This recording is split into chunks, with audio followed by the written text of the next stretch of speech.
Hi, I'm Katie Ziskind. I own Wisdom Within Counseling and Coaching. You can book your free phone consult for intimacy and marriage support at wisdomwithinct.com.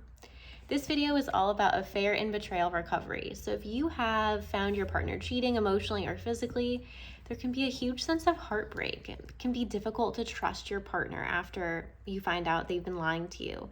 Secret keeping behaviors often are very dysfunctional and unhealthy, and we need to get to the root of these issues.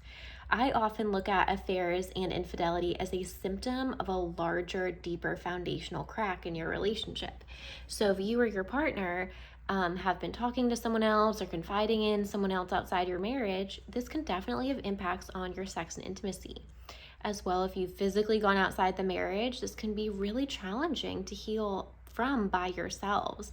And it's really normal for the partner who has been betrayed to feel angry, to feel frustrated, to feel lonely, to feel jealous and confused, and very, very high levels of anxiety are common. Might be your new normal to have trouble sleeping if you've been cheated on, and it can be something that's very hard to let go of. A lot of times couples had an incident or an affair like 10 years in the past that they never really feel like they have resolved. And that is contributing to sexual issues and challenges currently in their relationship. As well, when it comes to affair and betrayal recovery, a lot of times couples end up seeking the support or the physical connection of someone outside the relationship for a number of reasons. There's usually not just one reason why someone has an affair. And as painful as an affair is, we need to look at the whole of the relationship. So what has happened in the last 3 to 8 years that has caused your relationship to kind of go in a different direction? So the first step of affair and betrayal recovery is the affair partner taking full ownership and full accountability for stepping outside the marriage. So what this means is that the partners had a monogamous, committed relationship boundary, and one person, without communicating consensually, chose to step outside that boundary and lied and kind of took part in secrecy. And so we need to have a full sense of ownership for understanding what honesty is, understanding why secret keeping behavior occurs, and the person who cheated needs to understand how much they have hurt and damaged the marriage by cheating. So the activity of cheating, we're not going to get into the reason why someone cheats just yet, but the activity of cheating is hurtful, and we need full ownership and emotional validation around this, because it can be really, really hard when a person who's cheated tries to make excuses for why they have cheated before apologizing. So apologizing and taking ownership is an important first step when it comes to affair and betrayal recovery. And after the apology feels completely valid to the person who was cheated on, then and only then can we start to look at the root cause of the affair. So affairs can start for many reasons. One reason is there's been a lack of sex in the relationship. Someone's feeling sexually rejected. Someone else in their life starts to create a sexual advance. And then there's a physical affair that occurs. Sometimes someone is cheating because they don't feel comfortable talking with their partner or their spouse about their sexual orientation. Maybe they've cheated with someone of the same sex when they're in, a relationship with the opposite gender. And so talking about sexual orientation, talking about coming out, and these needs and are very, very necessary in healing after an affair. Another reason why people cheat in a relationship is because they're feeling emotionally pushed aside, emotionally ignored, and lonely. That this person might be reaching out to their partner and their partner is blatantly ignoring them or causing them to feel dismissed.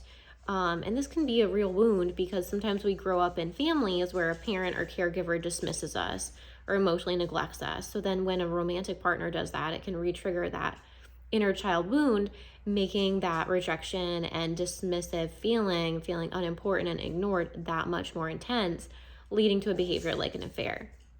So when someone else, a friend or coworker, gives attention, that attention feels just so good because there's such a void of needing it and wanting to be important to someone. So emotional affairs can be just as significant as physical affairs, but more importantly, we want to look at the affair as a symptom of a larger issue within the relationship. So Affairs usually don't happen overnight. Affairs are typically churning. I like to say the recipe for an affair starts about 3 to 8 years into the past. So it's really helpful for couples to start to do a relationship timeline, look at the events that have created disconnection. For some couples, there can be challenges like infertility. There can be a lot of pressure around sex, having the outcome of having a baby. And that can make sexual activity completely a chore, an obligation. And some people will cheat because they're under stress or pressure at work.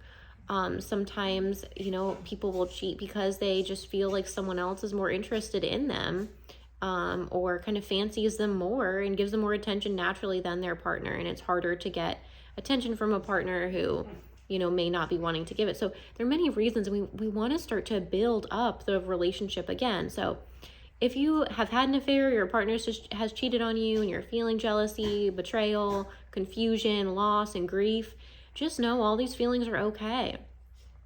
Oftentimes in the process of affair recovery, couples are getting to have conversations with a therapist or coach that they have never had for the last 3 to 8 years. Couples are often avoiding confrontation. They're not being vulnerable. They are maybe managing the bills and finances well and living under the same roof, but they are not emotionally connected. And an affair is a symptom and a sign that emotional connection is needed. You might get to learn communication skills and emotional vulnerability skills that you've never learned before until, after an affair takes place. Sometimes an affair can be an opportunity to have a brand new marriage and a fresh new start on being together.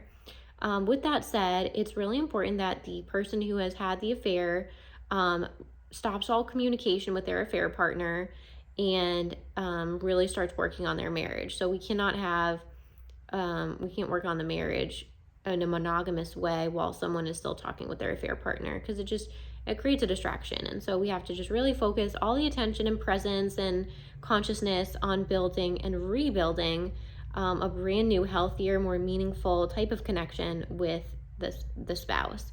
So, and usually from the process of counseling, it's 6 months to a year. Couples will be in a totally different place, be feeling so connected, and really get a good idea of like what their future goals look like together in terms of sexual connection, in terms of emotional connection, and will by 6 months or a year have tools to have an amazing many more decades of relationship together. And a lot of times too, affair and betrayal recovery is emotional. So know that all tears, all feelings are totally welcome. One day you might have anxiety, one day you might feel a little bit angry, one day you might just be in grief. The next day you're feeling happy and grateful that your partner is still in your life, right? There's just a range of emotions. And so knowing that counseling and coaching is a great spot to process those feelings in a healthy way. What we don't want to have happen is after an affair, couples sometimes start dealing with these things by themselves without the help of a professional who has specialized training in these areas, and end up escalating in fights. So it's really common for couples to get into high conflict fights after an affair, and we want to avoid that and actually shift into a completely healthier way of talking about these very uncomfortable subjects. So if you find yourself getting into aggressive fights or yelling or kind of using some dysfunctional communication skills because you might be feeling hurt or angry, reach out today for the help of one of our specialists on our team. We love working with couples who have been through painful emotions and painful life experiences, and really helping them build intimate connection, both physically, emotionally, and spiritually. So you can book your free phone consultation to work with myself or one of our coaches or therapists at Wisdom Within Counseling and Coaching, and start to heal after a painful affair. This can be an opportunity for an amazing connection, rebuilding, and for both of you to create something just even better than you had before. So you can book your free phone consult at wisdomwithinct.com. That's wisdomwithinct.com. I'm Katie Ziskind, the owner of Wisdom Within Counseling and Coaching.